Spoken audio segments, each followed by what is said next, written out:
Good morning, everybody. Welcome to episode 6 of my Facebook Live series, Time to Grow. Today, what I'm going to talk about are things like addictions, eating disorders, depression, anxiety, insecurity, things like fear of abandonment, conflicts, all of our unpleasant experiences, really. And I'm going to talk a little bit more about why they're here, what they mean, how they work for us to some degree, because believe it or not, this is the case, and what we can do to get more freedom around these kinds of dissatisfying experiences in our life. You know, many approaches to mental health, therapy, counseling, etc., they deal with only really relieving symptoms that are problematic. Kind of changing, we kind of call that first order change, where we're looking for different behaviors or different responses or different kind of experiences. And once a person's achieved those sorts of things in their life, they're cured or fixed, right? Well, I don't tend to believe there's anything broken or wrong with people. I believe everything we do has meaning, and we may not always know consciously what the meaning is in these experiences or feelings or things, but that it's there. And so rather than deal with things in a first order change kind of way, I tend to have an approach that wants to really see the symptoms as messengers of a deeper kind of experience, a deeper kind of thing happening, and to use those experiences to transform into a deep healing kind of place so we can get out from underneath them once and for all. I always like to think of the experience of weeding in a garden. We can go out to the garden, and believe me, I've done this, pull the weeds out the surface of the ground, and they disappear and they go away for a little while, but they always come back. Or we can go out to the garden and get down on our hands and knees and get the shovel out and sweat a little bit and work harder. But when we get down to the root of the weed, it's out, it's gone. And so that, to me, is what today's episode is really about, the freedom that comes when we can really get to the core root of the issues going on in our lives, understand what it is, what they mean, and what kinds of needs that are inherent in them and how to get those needs met in more satisfying kind of ways. So being that tomorrow was the 4th of July, I was kind of sitting here and thinking, what do I want to share about this week? What feels important to me?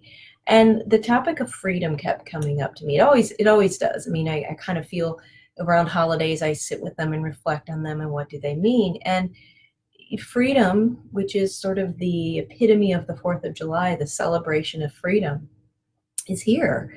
And to me, when I think about freedom, I don't think about freedom in relation to the outside world.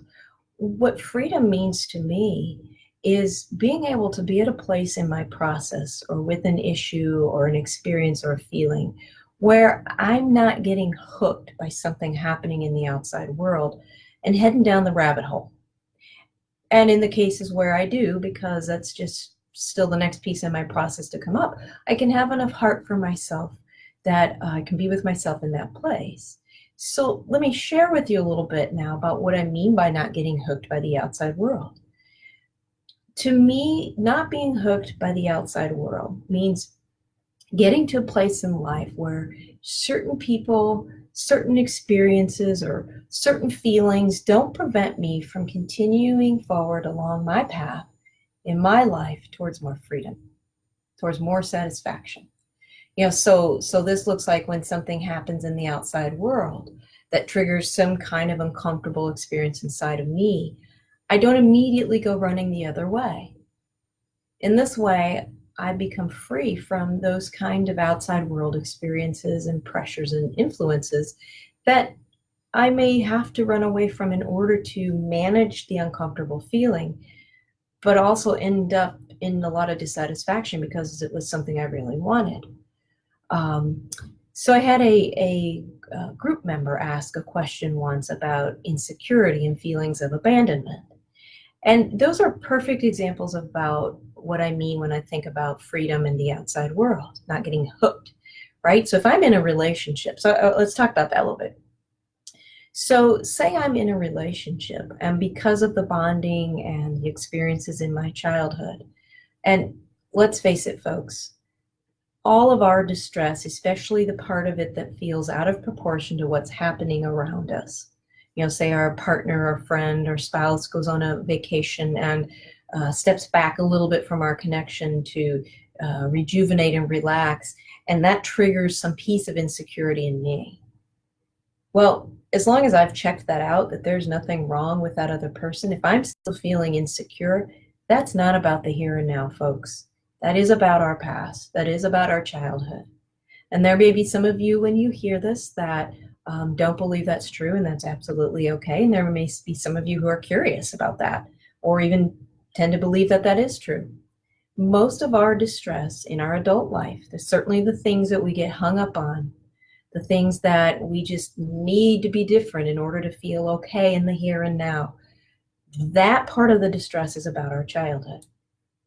So when I am able to grow enough and build enough supports inside to really sink into this truth, I can also begin to recognize, and believe me, this takes a while, folks, that if feelings of insecurity or abandonment get triggered in my relationship with other people, that it might not really be about them or what's happening in the connection, but about something older and unfinished from my childhood that is now being triggered and brought up into my consciousness so that I can deal with it. And to me, folks, that's what freedom is. Freedom is about being able to recognize that what's going on is what I like to call an inside job, meaning it's something in here, something old from my childhood, that it's not necessarily inherent in this outside world. Because freedom is in knowing this is in me. I can do something about that. I can do something about my feelings of insecurity, my feelings of abandonment in my connections and in my relationships. I can't change how those other people are or how those other people relate to me, but I can address those issues and feelings inside of me and learn more about them and heal them so that I can get my needs for connection or security or safety met in a more satisfying kind of way. And that's really true about all of our unpleasant experiences, whether it's an addiction, depression or anxiety, piece of insecurity or an eating disorder or a thing. All of these symptomatic kinds of things, these are red flags. Absolutely. They can be unpleasant. They can interfere with our ability to function. They can absolutely interfere with our satisfaction in life. And they're also deep, important, big messengers. And so if we only focus on how to get rid of the depression or how to correct the eating disorder or how to get rid of the insecurity, we're never really addressing the deeper root cause of these issues in the first place, why I feel depressed or what the depression's about, or why I might have an eating disorder or an addiction that I can't seem to get out from underneath. If we only are dealing with it in a first order change level, then it's like that old whack-a-mole game from the carnivals where you pop the mole here and the head pops up over here. It's the same kind of issue. So my depression might go away now. It's probably going to come back and there's going to be something else that pops up in its place, because all of these unpleasant experiences, especially the ones we can't seem to shift or change with everything we throw at it, in some ways, they're working for us to some degree. They are creating a buffer between us and deeper emotional feelings or recollections or memories or experiences that we just don't have the supports to feel. Now, I'm certainly not advocating that we should sit in our pain and suffer. If you find that you're one of those people that has a tendency to do that, then that might be an interesting thing to look at and to see how that might be connected to past experiences as well, so that you can get free of that tendency to stay in suffering. What I'm suggesting is that instead of running from pain or unpleasantness or dissatisfaction, what would it be like to lean into that a little bit more, to turn around and move towards it? Most of us don't get taught to do that when we're small, and certainly our world and our culture doesn't support that kind of movement towards something uncomfortable. That said, Those strategies may work really well for outside world kinds of things, but they don't work so well when we're talking about internal, inner world experiences that are unfinished. The only way to ever get free of them, those things that plague us that just can't seem to shift or change, the only way to get free of those is to move towards them, lean into them, and learn what they're about so that we can heal them once and for all and be free. And to me, that's what freedom's about. So every 4th of July, when I celebrate freedom, I celebrate all the ways in which I feel free from old projections, old limited perspectives, and things that served me at one time in my life, but no longer serve me well. I've outgrown them. And so that's what to me freedom is being free of the past so that it doesn't pop up in ways that move me away from satisfaction now. And that certainly doesn't mean that I ignore my past. I deal with it. So tomorrow, as you're going throughout your celebrations, and most people are probably off work, some might be working, as you're going throughout your day and maybe even watching fireworks at night, you might spend a little time with that question for yourself. What does freedom mean for you emotionally? We know what freedom means to our United States of America, but what does freedom mean to you emotionally? If you were free emotionally, what would it be that you'd be free from? And feel free to post, as always. I'd love to hear more about what you discover or what you find. For those of you, it might be more of a private, simple reflection. That's okay too. But as always, thanks for watching. Thanks for listening. If you have questions or want more information or need clarification about this, certainly reach out to me in whatever kind of way feels okay for you. Email, phone, message me in the Facebook group.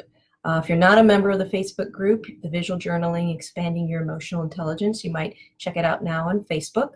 Also, for those of you who would like to work more on emotional freedom inside, I'd encourage you to check out my visual journaling class. It is live and active now on teachable.com. You can get to that through my homepage on my website.